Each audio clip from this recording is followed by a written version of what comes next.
이마치의 치밀한 복수. 상민 중에 이씨성을 가진 자가 있었다. 부모도 처자식도 없이 오직 형제 둘뿐이었는데 곤궁한 처지로 떠돌이 생활을 하며 의지할 곳이 없었다. 남쪽 성문 밖 이문동에 재상이 집이 있었다.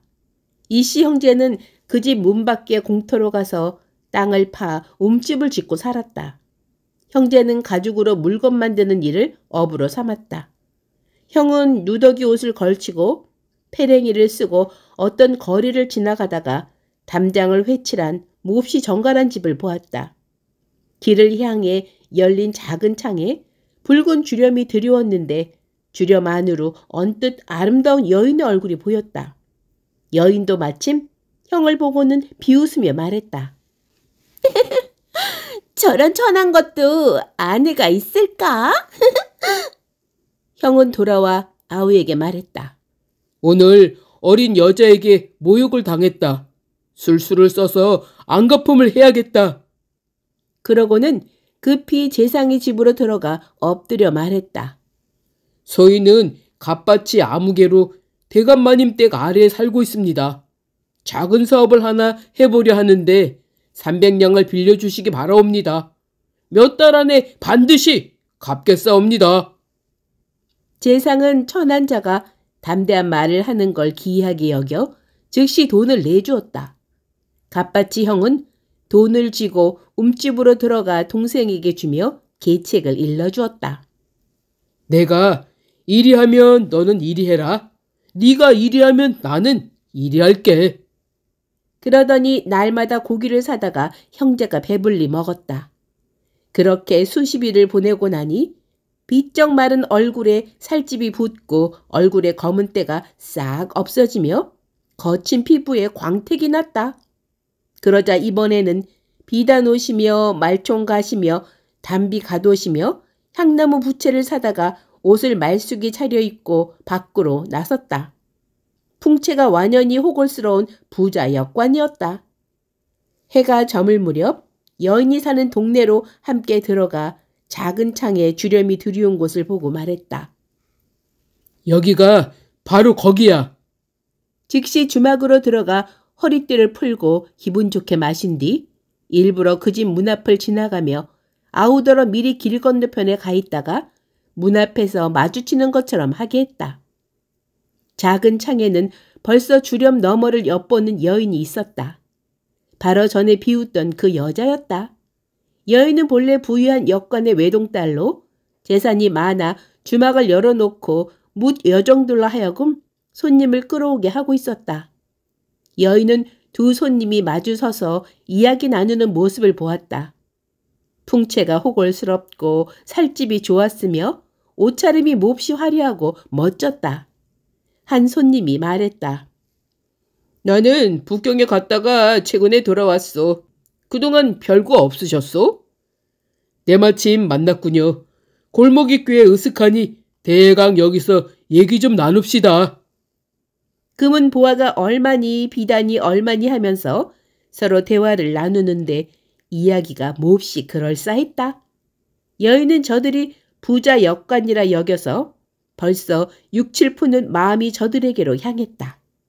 이윽고 손님이 가방에서 돈을 꺼내더니 술을 시켰다.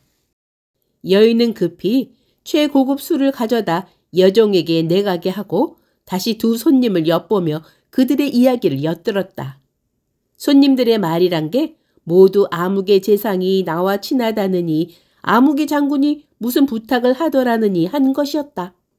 여인은 또 부자 역관에다 권세도 있는 자들이라 여겨서 8, 9푼쯤 마음이 저들에게로 향한 채 계속 엿보고 엿들었다. 얼마 뒤 날이 저물었다. 손님 하나가 몹시 취해서 자리에 쓰러져 누웠다. 다른 손님이 데리고 나가려 했지만 너무 취해서 일으킬 수 없었다. 손님은 근심스레 혼잣말을 했다. 날이 저물었는데 이리 취했으니 어쩌지? 잠깐 머뭇거리더니 문득 주막에 여종을 불러 말했다. 취한 사람은 바로 내 친구인 최정동의 이동지란 분이야. 지금 취했는데 날이 벌써 저물고 집이 성 밖에 있어 돌아갈 수가 없군.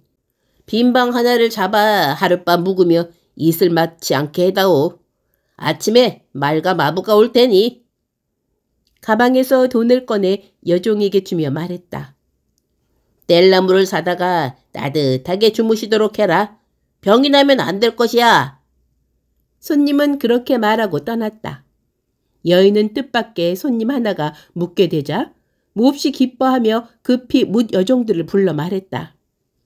손님이 우연히 취해 여기 계신데 누추한 방에 묵게 했다가 병이라도 나시면 큰일이야.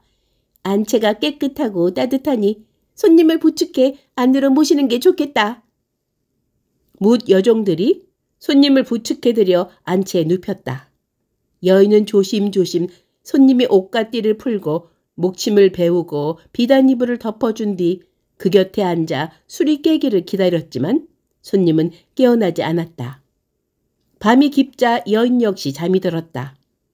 새벽녘에 손님이 비로소 일어나 앉더니 눈을 휘둥그레 뜨고 말했다. 여기는 네 집인가? 내가 왜 여기 있는 거지? 혹시 내가 취했었나? 여인이 따스한 말씨로 어제 취했던 일을 말해주고는 해장 술과 과일을 올렸다. 손님이 일어나 떠나려 하자 여인이 말했다. 제 집엔 기둥 서방이 없으니 제 마음을 거절하지 말아주셔요. 굳이 만류하자 손님은 마지못해 그 말에 따라 다시 앉았다. 아직 밥을 먹기도 전에 문 밖에서 말 울음소리가 들렸다. 여인이 주렴 너머로 보니 준마와 건장한 하인이 늠름하게 다가와 나는 최정동 이동주택 사람이다. 여인이 듣고 급히 다가가서 따스한 말로 머물러 달라고 하자 손님은 또 마지못해 그 말에 따르며 하인에게 말했다. 내가 오라고 할 때 다시 오거라. 하인은 즉시 떠났다. 여인은 몹시 기뻐서 술과 음식을 차려내며 오직 손님의 마음을 얻지 못할까 걱정했다. 밤에는 손님을 모시고 잠자리를 함께 했다. 아침이 되자 건장한 구실아치가 와서 말을 전했다. 병조 판서 암흑의 날이께서 급히 쓸 곳이 있다며 은 몇 냥 빌릴 수 있겠느냐 하십니다. 손님은 즉시 가방에서 열쇠를 꺼내주며 말했다. 이걸 우리 집에 갖다 주고 금고에 있는 은을 필요한 만큼 가져가게. 여인이 곁에 있다가 말했다. 꼭 나리의 돈을 쓰실 것 있나요? 그 정도 은은 제게도 있답니다. 손님이 웃으며 말했다. 에? 네가 무슨 은이 있다는 게냐? 여인은 즉시 은을 가져왔다. 최상급의 은이었다. 이거면 뭐 그런 대로 쓸 수 있겠구나. 마침내 그 은을 내주었다. 며칠 뒤 또 한 명의 구실아치가 와서 말했다. 재상 암흑의 대감께서 병환이 생기셔서 지금 인삼을 쓰고 계신데 강화도 인삼이 다 떨어져 구하기 어렵다고 하십니다. 간직하고 계신 걸 주시면 효험이 있을 듯합니다. 손님은 일부러 얼굴을 찌푸려 보이며 말했다. 내가 집으로 돌아가야 정을 들어드릴 수 있겠군. 여인이 말했다. 제게 강화도 인삼이 있으니 우선 그걸 쓰게 하면 되지요. 돌아가실 것 없습니다. 손님이 웃으며 말했다. 응? 그 귀한 강화도 인삼을 네가 어찌 가지고 있단 말이냐? 이따 한들 쓸만한 걸까? 여인은 즉시 들어가 인삼을 꺼내왔다. 오, 과연 강화도 인삼이로구나. 또 그 인삼을 내주었다. 여인은 이런 일이 있은 뒤로 더욱 손님이 부유한 데다 참으로 대단한 세력까지 가졌다고 믿어 의심치 않으며 그 짝이 된 것에 긍지를 가졌다. 마침내 상자 속에 비단을 꺼내서 손님에게 새 옷을 지어 입혔다. 손님은 짐짓 4대새를 더 머무르며 진귀한 음식과 고급 술을 배불리 먹고 밤이면 여인과 잠자리를 함께 했는데 여인은 둘 사이의 관계를 확고히 하기 위해 천만 가지로 아양을 부렸다. 하루는 마부가 말을 끌고 와서 말했다. 암흑의 영공께서 급히 의논할 일이 있다며 말을 보내셨습니다. 속히 가주시기를 청합니다. 여인이 애가 타서 말했다. 나리, 가실 거예요? 긴급한 일로 청하니 안 갈 수가 없군. 또 집 떠난 지 오래라 이젠 돌아가야겠어. 떠나시면 여종을 보내 안부를 여쭈어야 할 텐데 어디로 가면 되죠? 남쪽 성문 밖 이문 안에 채정동이란 곳이 있다. 거기 큰 저택이 있는데 안으로 들어가면 온갖 꽃이 피어있지. 그 바깥에 있는 집이 바로 내 집이야. 혹시 찾기 어려우면 어쩌죠? 손님은 웃으며 말했다. 내 집을 모르는 자가 어디 있겠누? 마침내 손님은 말을 타고 바삐 떠나갔다. 여인은 멍하니 바라보며 안절부절 어쩔 줄을 몰랐다. 며칠 뒤 술과 음식을 성대하게 준비해서 여종들을 보내 이른바 채정동이란 곳을 찾아가게 했다. 시장 사람들은 모두 웃으며 말했다. 아유, 내가 여기 산 지 오랜데 채정동이란 게 어디 있는 동네인지 들어본 적이 없네. 참. 여종은 어스름에 돌아와 말했다. 채정동을 못 찾았어요. 여인이 혀를 차며 말했다. 너희들이 길을 잃었구나. 그 댁을 모르는 이가 어디 있다고 못 찾았단 말이냐. 이튿날 옷을 화려하게 차려입고는 직접 여종들을 데리고 도성 남쪽으로 나갔다. 이문 안에 이르러 채정동이란 곳을 찾아 자빠질 듯 숨을 헐떡이고 땀을 뻘뻘 흘리며 오르락 내리락 두루 돌아다녔지만 끝내 찾을 수가 없었다. 날이 저물어서 문득 저 멀리 큰 길을 향해 대문이 난 거대한 저택이 바라보였다. 황망히 대문 앞에 이르니 과연 꽃들이 피어있고 대문 안에는 작은 집이 좌우로 펼쳐 있었으며 갓을 쓴 젊은이들이 한가로이 놀이를 즐기고 있었다. 여인은 기뻐서 말했다. 이게 내 집이구나. 여러 종들에게 자랑했다.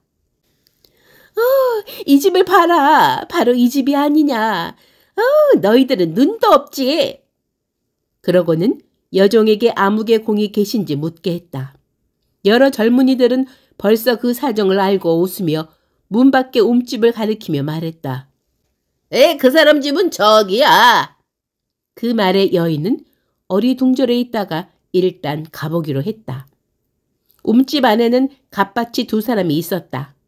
그중 한 사람은 바로 전에 만난 손님이었다. 누더기 옷을 입고 바야흐로 고개를 숙인 채 못쓰게 된 신발을 고치고 있다가 여인이 온 곳을 흘낏 보고는 송곳칼을 들고 나와 여인을 때려 땅에 쓰러뜨린 뒤 꾸짖었다. 네가 여기 왜 왔느냐? 너는 나 같은 놈도 아내가 있겠느냐 했었지? 내 아내가 별다른 사람이더냐? 바로 네가 아니냐? 네가 여긴 왜 왔느냐? 내가 칼로 너를 도려낼 참이니 너는 여기 머물러 있지 마라. 여인은 깜짝 놀랐다. 그제야 그 사람이 바로 자신이 주렴안에서 비웃었던 천민임을 알아차렸다. 여인은 몹시 후회하는 한편 분해하더니 돌아온 즉시 병들어 죽고 말았다. 손님은 이 시성의 갓바치이고 또 다른 손님은 그 아우이며 구시라치와 하인과 마부는 모두 돈을 주고 고용한 자들이었으니 모두 맡은 역할대로 연기를 잘해서 여인을 속였던 것이다. 갓바치는 계략을 꾸며 여인이 가진 은과 인삼을 빼앗아서 이것으로 재상에게 빌린 돈을 갚았다. 갓바치가 거주지를 채정동이라 했던 이유는 다음과 같다. 가죽을 가공할 때 송곳을 쓰는데 송곳이 무뎌지면 숫돌에 간다. 갓바치들이 쓰는 숫돌 끝은 오목하게 홈이 파여 있게 마련인데 사람들은 이 오목한 부분을 채정이라 부른다. 갓바치는 자신이 사는 동네 이름을 채정 두 글자를 붙여 여인을 모욕하고자 했던 것이다.